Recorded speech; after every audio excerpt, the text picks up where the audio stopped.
The Foot Book by Dr. Seuss. Left foot, left foot, right.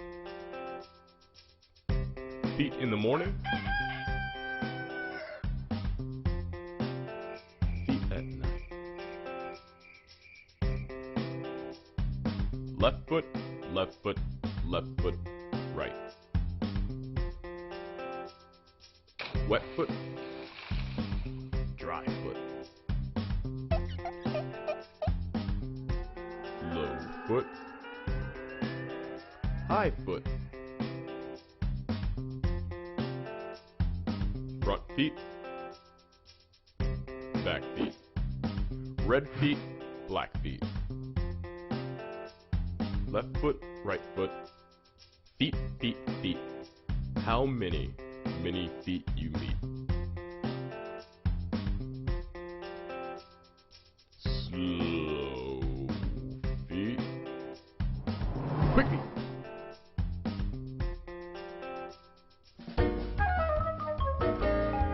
Quick feet.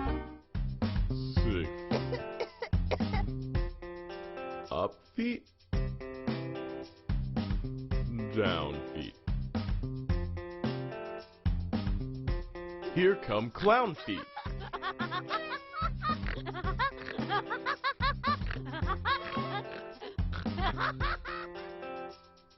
Small feet. Big feet.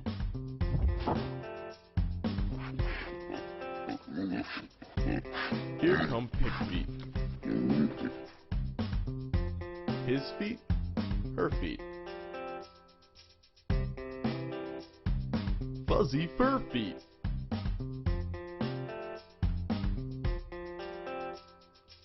In the house and on the street, how many feet you meet? Up in the air feet. Over a chair feet. More and more feet. 24 feet.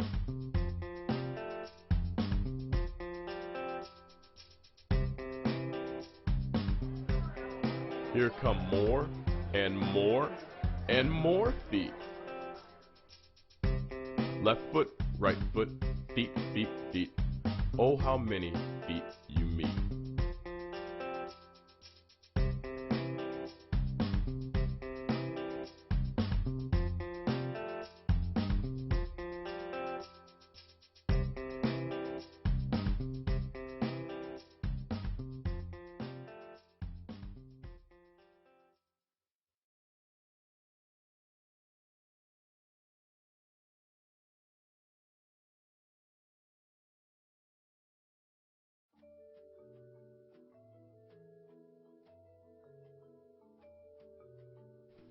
Corduroy is a bear who once lived in the toy department of a big store. Day after day he waited with all the other animals and dolls for somebody to come along and take him home. The store was always filled with shoppers buying all sorts of things, but no one ever seemed to want a small bear in green overalls. Then one morning, a little girl stopped and looked straight into Corduroy's bright eyes. "Oh, Mommy," she said, "look, there's the very bear I've always wanted." "Not today, dear," her mother sighed. "I've spent too much already. Besides, he doesn't look new. He's lost a button to one of his shoulder straps." Corduroy watched them sadly as they walked away. "I didn't know I'd lost a button," he said to himself. "Tonight I'll go and see if I can find it."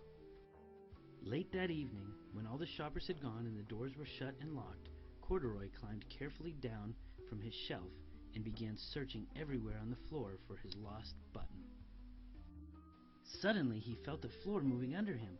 Quite by accident he had stepped onto an escalator and up he went. Could this be a mountain? He wondered.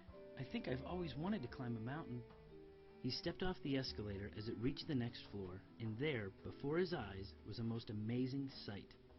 Tables and chairs and lamps and sofas and rows of beds. "This must be a palace," Corduroy gasped. "This must be a bed," he said. "I've always wanted to sleep in a bed," and up he crawled onto a large thick mattress. All at once he saw something small and round. "Why, here's my button," he cried, and he tried to pick it up, but it was tied down tight. He yanked and pulled with both paws until pop! Off came the button, and off the mattress Corduroy toppled. Bang! Into a tall floor lamp. Over it fell with a crash.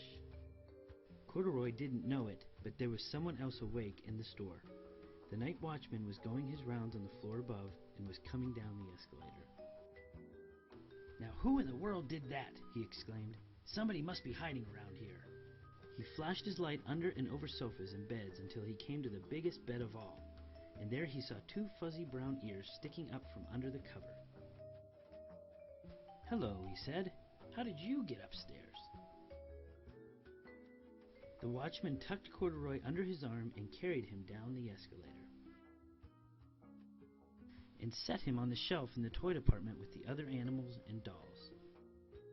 Corduroy was just waking up when the first customers came into the store in the morning, and there, looking at him with a wide, warm smile, was the same little girl he'd seen only the day before.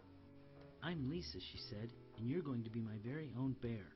Last night I counted what I've saved in my piggy bank, and my mother said I could bring you home." "Shall I put him in a box for you?" the saleslady asked. "Oh, no, thank you," Lisa answered, and she carried Corduroy home in her arms. She ran all the way up 4 flights of stairs, into her family's apartment, and straight to her own room. Corduroy blinked. There was a chair and a chest of drawers, and alongside a girl-sized bed stood a little bed just the right size for him. "This must be home," he said. "I know I've always wanted a home." Lisa sat down with Corduroy on her lap and began to sew a button on his overalls. "I like you the way you are," she said, "but you'll be more comfortable with your shoulder strap fastened." "You must be a friend," said Corduroy. "I've always wanted a friend." "Me too," said Lisa, and gave him a big hug. The end.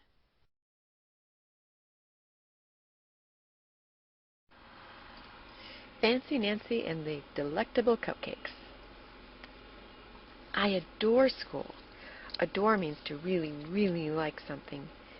But today I can't wait to go home. I'm going to bake cupcakes. Fancy cupcakes. "Nancy, did you hear what I just said?" Miss Glass asks. I shake my head. "I will repeat it," Miss Glass says. Repeat is fancy for saying something over again. "There is no recess tomorrow because of the bake sale." The bake sale is to raise money for library books.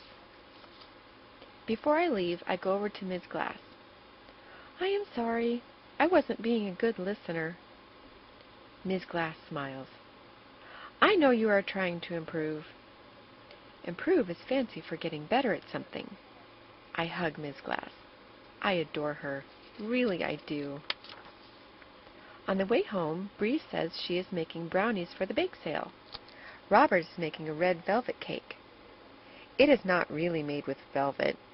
Velvet is a very fancy kind of cloth. But the inside is all red. "I will definitely buy a piece," I tell him. At the market, my mom buys eggs and milk, flour and sugar, and butter. "Don't forget the sprinkles and candy," I tell her. It's lucky I am here, or we would end up with plain cupcakes. I want to start baking right away. I listen carefully to my mother. Ms. Glass would be very proud.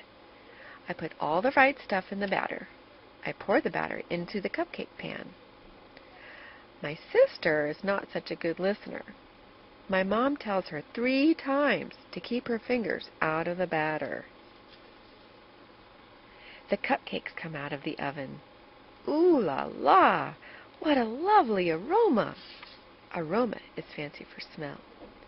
When they cool off, we put on frosting and sprinkles and candy. I want to show Mrs. Devine my cupcakes. My mom says, "Come back soon, and be sure to leave the cupcakes where Frenchie can't get them." I am already out the door. Mrs. Devine buys a cupcake. She says it is delectable. That is fancy for yummy. I come home and call Bree. We make a deal. I will buy 2 of her brownies. She will buy 2 of my cupcakes. I hope we sell all of them.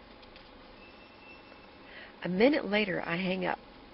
Then I see Frenchie's face. Frosting is all over her mouth. Oh no! The cupcakes are a mess. Nancy, didn't you listen? My mom asks. I said to leave them in a safe place. It is all my fault. I wasn't listening, I tell my mom. Just then, my dad comes home. I tell him what happened. Now I don't have any cupcakes for the bake sale. Cupcakes? My dad says. You baked cupcakes already? Then he holds out a big bag. In it is all the stuff for cupcakes. I told you I would buy everything, both my parents say at the same time. Then they start laughing. I laugh too. Nobody in my family is a good listener. After dinner, we bake cupcakes all over again. I am exhausted. That's fancy for very tired. My dad says, Nancy, please get ready for bed. Guess what? For once, he doesn't have to repeat himself.